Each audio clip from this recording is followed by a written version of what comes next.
All right, I'm using this photo to get rid of the fear porn, fixated fear porn monsters so they can label me.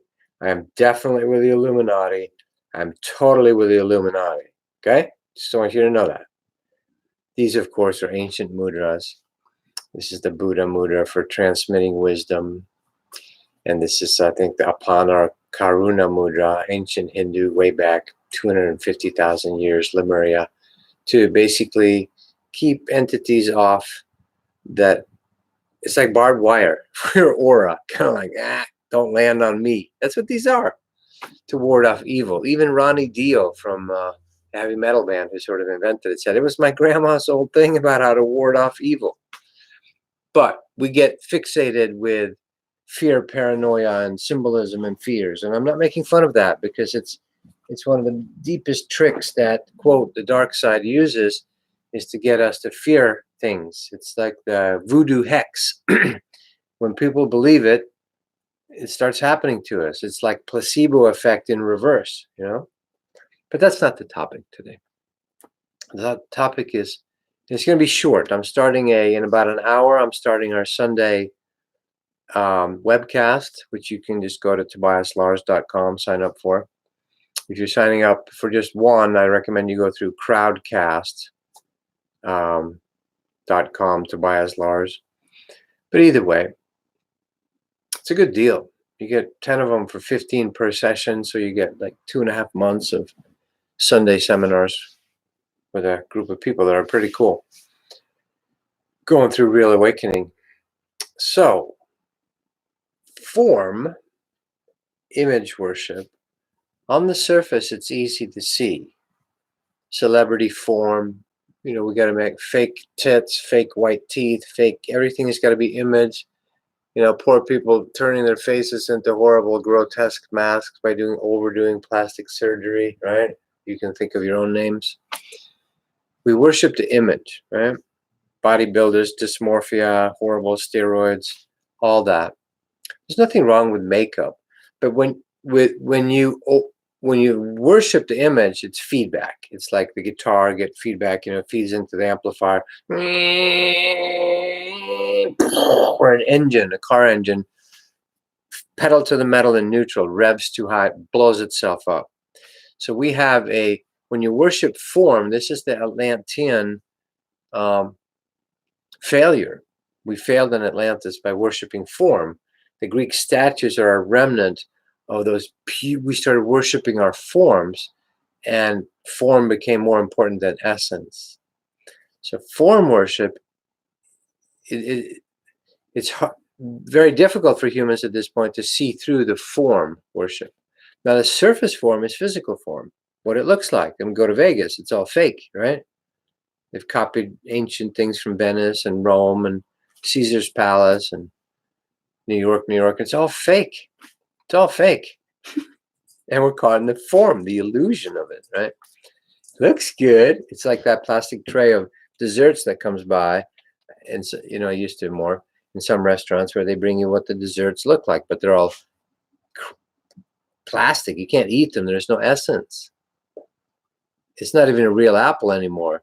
It's a fake plastic apple in the display case. The cheese is fake, right? So that's the surface one, where we see through the facade, the front. You'd be fronting, you'd be putting on a front about, look, a shiny object. And most people on earth are mesmerized by the shiny object, right?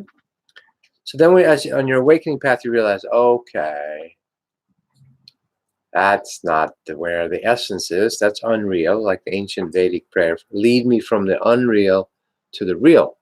So you start seeing through the facade, right, of how it looks. They have image consultants in Hollywood, or PR consultants or spin consultants in Washington, D.C. And that's all about how it looks or how it sounds or how will it play on the mass asses media, the lamestream, mainstream media, which is mesmerization, advertising, bullshit, image, right? Mostly.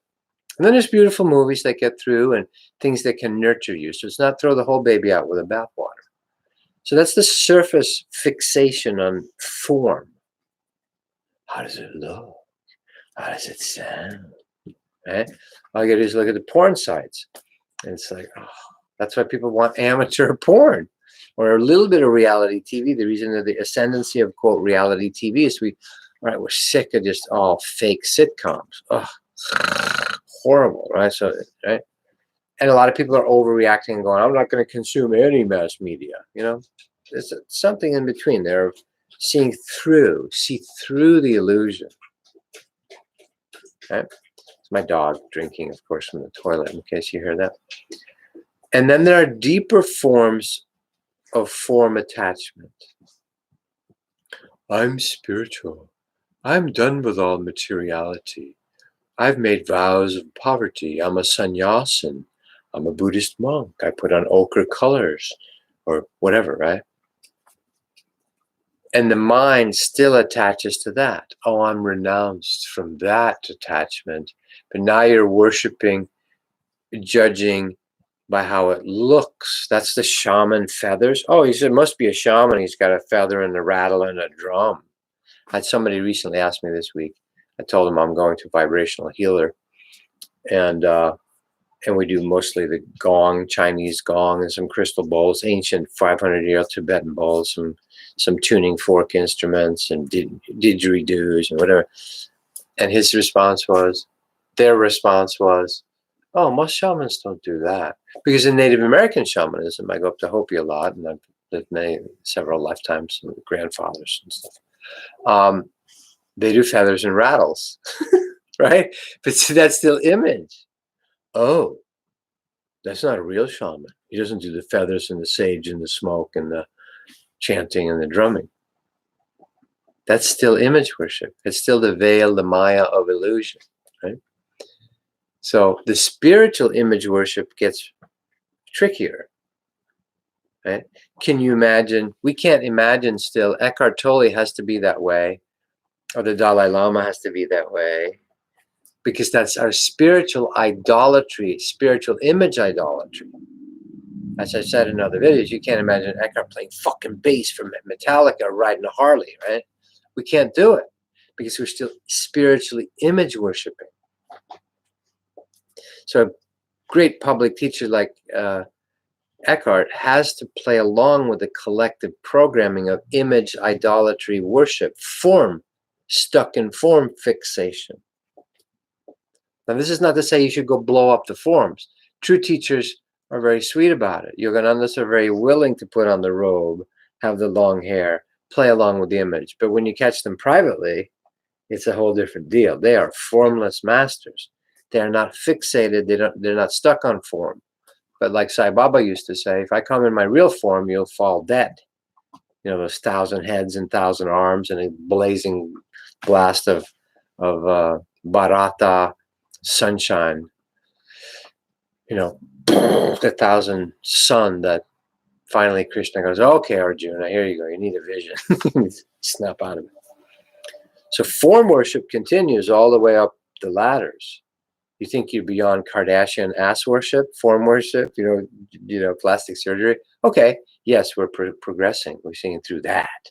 Or you see through the beautiful mansion in the Slig or whatever, my Pablo Picasso, prints. That kind of form worship, or Hollywood, or how about this? The appearance of non-judgment. Then it gets even further with gurus. They know how to project false gurus now, which is the vast majority. Right? And I'm learning. I'm not some Mahasamadhi master at all. I'm just, I'm seeing this and I'm trying to apply it for me.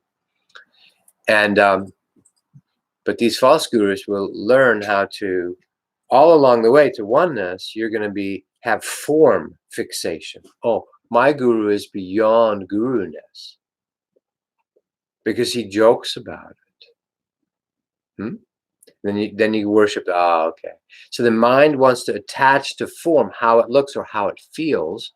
So a lot of the false gurus or whatever, non-unity gurus, but are still playing the guru game, will project a soft white light. They know how to do that with their aura.